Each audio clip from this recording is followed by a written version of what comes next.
Hey, I'm going to be doing a quick review of the Garmin Catalyst system. Garmin classifies it as a driving performance optimizer.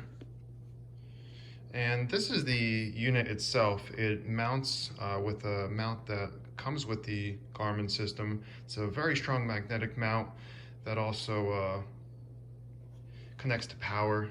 And it's very easy to set up. You can watch videos on how to set it up on YouTube, but you basically just use the mount and you put a cigarette lighter for power, and then you connect the camera that it comes with. I'm not going to show you all that, but I'm going to show you what I took a look at after I did the track day on a track that I'm very familiar with. But before we get into that, you can see the size. It's the size of a small tablet. What I really like about it is turn it on and off, and right away it starts up. There's no delay, there's no lag. On the left, we have a sync button. You can connect to your Garmin account, sync to it, and then it'll put the information on your phone. You've got a lot of different tracks. You can just start typing, say Watkins Glen. I'll type in Glen, and Watkins Glen International comes on. But I had a chance to use it at New Jersey Motorsports Park, which I'm very familiar with. I'm going to get into that in just a second. You can make a racer profile of the car, so multiple people can use this. You can bring it in other people's cars during the DE event. I'm going to go in and review my information right now and see what was going on from yesterday. I got this unit because, of course, I wanted a fancy lap timer, and I was sick of relying on the Porsche Track Position app, other apps like Harry's Lap Timer, etc. Sometimes they just don't get a good signal. And it's kind of frustrating. You're using your phone all day and your phone's dying. It's not extremely reliable. And the data is kind of hard to interpret. And I got this so we can interpret the data. So I did 2 days. The first day was a lot of rain. The second day was dry, but it was cold. But I got a bunch of sessions in. I was using it most of the time. Forgot to turn it on once or twice when I had my student with me. But we can get right into the sessions from yesterday. And you can scroll through all the sessions. It tells you the time that I started at, my last session. In my last session, I was able to pull off, the best lap time for the day. It finally got a little bit warmer. I'm going to go right into that session and see if we can take a look at interpreting the data. And the whole point of this thing is to be able to interpret the data, even for a novice, even for somebody that's not super familiar. As long as you have enough data logged on this unit, a full day's worth of data, it's very easy to interpret, assuming you're driving at your own, at speed per se, and at your own limits. So this is the layout of the track. That's New Jersey Motorsports Thunderbolt Raceway. I put in the track conditions were dry. My best time was a 129 even, and my optimal lap was about 128.4, so just a little bit quicker. And in yellow, in the highlighted sections, it's going to tell us the opportunities. So turn 2, turn 3, and turn 5 is going to give me the opportunities to net that quicker lap time based on what I did yesterday, based what I did at that track. So we can get right into the opportunities, and let's see if we can just quickly interpret this. This is an opportunity, an overview of the opportunity. I can shave off 0.32 seconds. So it says my optimal line is the same length as your average line, but we're going to see what we can do to make up that 0.3 difference. So it's basically saying you achieve your fastest time when you brake later by 3 feet and softer. So I'm over braking. I need to basically just brake a little bit less and brake a little later. My apex, if I come in a little bit later, it's telling me that I'm going to optimize and be able to carry essentially more speed through that corner. So to achieve the fastest time that I did that day, I basically came in, I turned in at about 4 miles an hour quicker. I don't know if you can see that. So I turned in and turned out much quicker, and that'll basically allow me to achieve that 0.3 seconds. Now, my speed's already 105 miles an hour, so this is a very fast right-hander. Basically what that tells me, I'm very familiar with that corner. I just need to man up and carry that speed. Now, yesterday was a little bit chilly, and the track, felt slick per se, tires and everything like that. Now I can add this to my race coach, and it's going to basically tell me, it's going to remind me about this corner. I'm going to go back into the opportunities.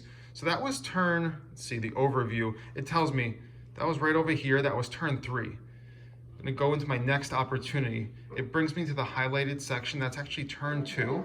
This is very similar after I reviewed it. I need to brake about 30% less than I have been. So I'm over braking once again. And I need to brake a little bit later and a little bit softer. My apex is very similar to the optimal line.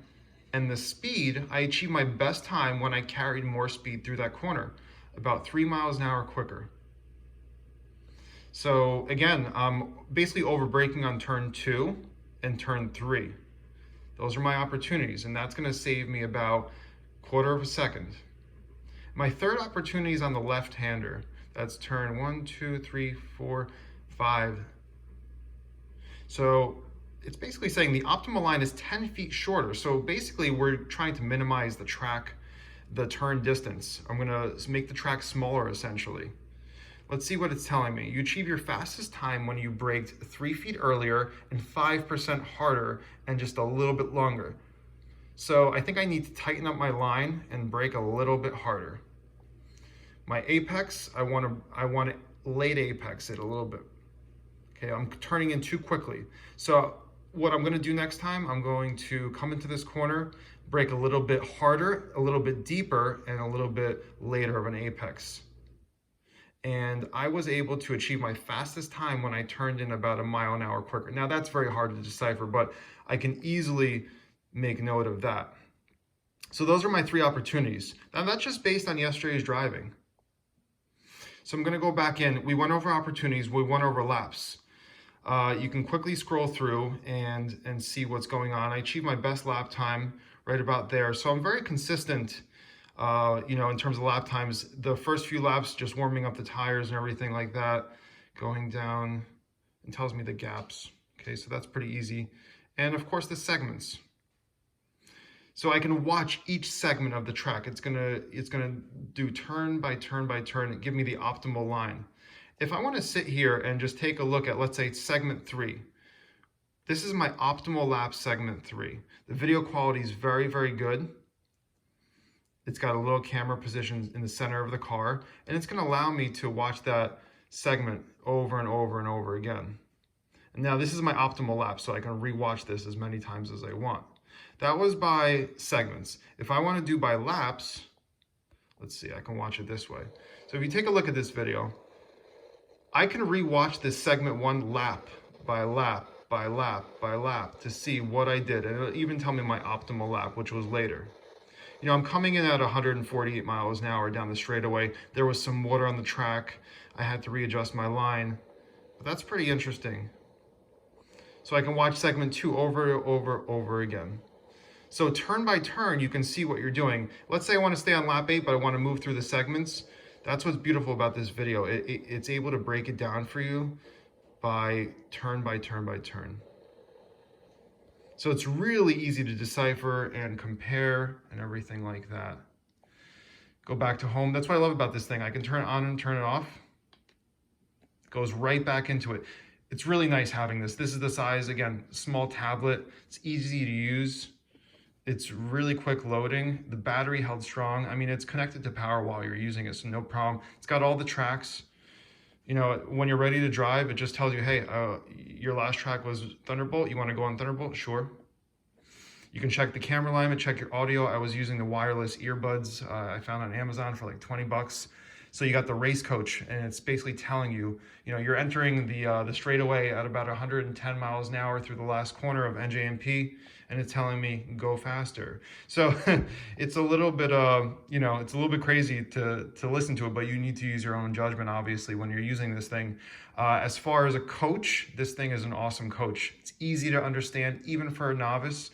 And if not, just ask somebody at the track. If you're new to tracking, how can I improve? And they can easily sit down with you and tell you, what you've done. But I really enjoyed this tool. I look forward to using it. I like it as a lap timer, but I'm very familiar with this track, so I know I can pick up, I don't know, close to a second just by, optimizing my lines through those corners, and then still continue to fight, and I'll easily be in the low, 128s next time, assuming I follow its advice.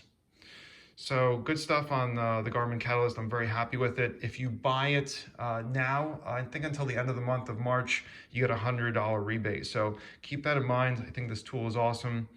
I'm not a professional race car driver or anything like that, but this tool is definitely going to help me out. And look forward to hearing your guys' thoughts. And hopefully this helps somebody make up their mind if this is a tool that they want to use.